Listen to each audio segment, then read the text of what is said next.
Hey everybody, Dr. Dave Marquis here, and I wanted to take a moment to talk to you about cholesterol.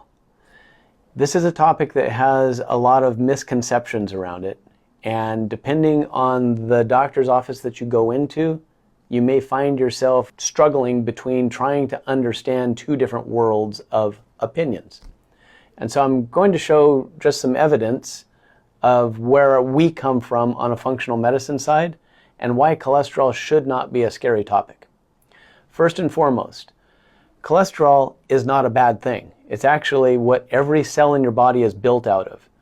Your brain, for example, is roughly 74-75% cholesterol. Our hormones, for example, are made from your LDL cholesterols. So your estrogen, your progesterone, your testosterone. And as we age and your sex hormones start to decline, your body's going to make more LDL to provide the substrate for you to have more hormones. Something else happens as we age. We tend to become more inflamed. And as we become more inflamed, the body's going to make more cholesterol to try and repair the inflammatory process. Sometimes we have chronic infections, and those infections can irritate our blood vessels. The irritation in the blood vessel creates a need for more cholesterol, particularly like some of the sticky stuff that comes from LDLs, like lipoprotein A, to pack those holes. Now, you might look at that and say, oh my gosh, I have high lipoprotein A. I'm probably going to have heart disease with that. Well, yes, you possibly could over time if you didn't get to the root of the inflammation. But it's not the lipoprotein A that's causing the vascular inflammation. It's like saying the firemen showed up at the building that was burning and blaming the arson on them. And we need to really look at it in that sense that our body's making cholesterol to help us. It's not a damaging compound. No more than the firemen are not welcome at a fire.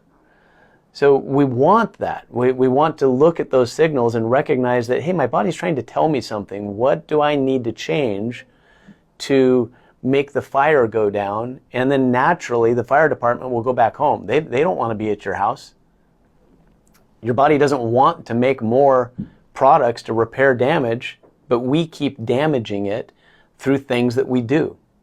So, in our country, we lowered our cholesterol reference range about 20 some odd years ago. And at that time, we used to have a reference range. And then somewhere along the line, they said, no, we're going to make it anything on total cholesterol less than 200 is desirable. Well, when you see a less than sign, it implies that anything down to 0 would be appropriate. Now, if my brain is made out of roughly 75% cholesterol and 0 is appropriate, you've just told me that I don't need the very building block that I would use to repair my brain. And inherently, we all know that's not true. So we take that another step further, and let's look at some of the literature.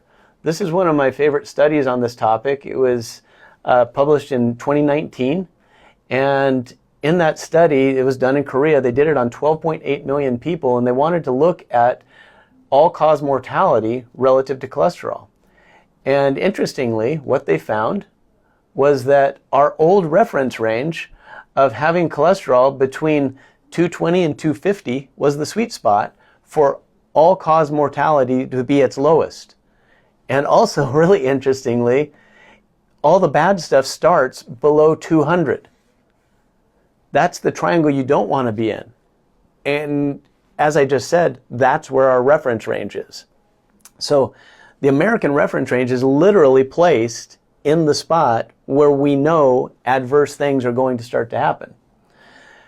Now, some people do genetically make more LDLs, and in their LDLs they have sticky fats, than they need, but this is a very small subset of the population. And there's a test that you can do to find if you're in that camp. It's called lipoprotein phenotyping. You can go to LabCorp Quest. If you're a 2A, you're in that camp. Now, that doesn't mean that you're condemned to the use of statins, but it does mean that you need to be aware of your LDLs. For the other folk, the rest of the population that isn't in that camp, you can utilize this Fredrickson scale and say, well, you know what? I'm a type 1, 3, 4, or 5. I don't need to worry about that. I can 100% focus on diet. But for that type 2A class, yeah, you should focus on diet, but also keep track of your LDLs because they're going to be more important to you genetically. This is one of the things that I love about functional medicine is that it looks at the individual rather than taking a concept and applying it universally to a whole population. So my take-home message today is cholesterol is not scary. We need it to repair our body. We need it to think appropriately. Our hormones come from it. Our mental stability comes from it. We need it from our diet, and we need to be able to utilize it to repair ourselves appropriately. Having said all of that, on the flip side, we can become so inflamed from dietary choices and lifestyle choices that our body tends to make more of the type of cholesterol that will be repairing us. The problem isn't the cholesterol, the repair process. The problem is understanding your inflammation. That's a whole nother topic that I welcome to have with people because everybody gets there in a different way. Please come in, visit us, and let us help you find your source of inflammation and get to the root cause and stop medicating and treating symptoms. I hope that's helpful. Be well.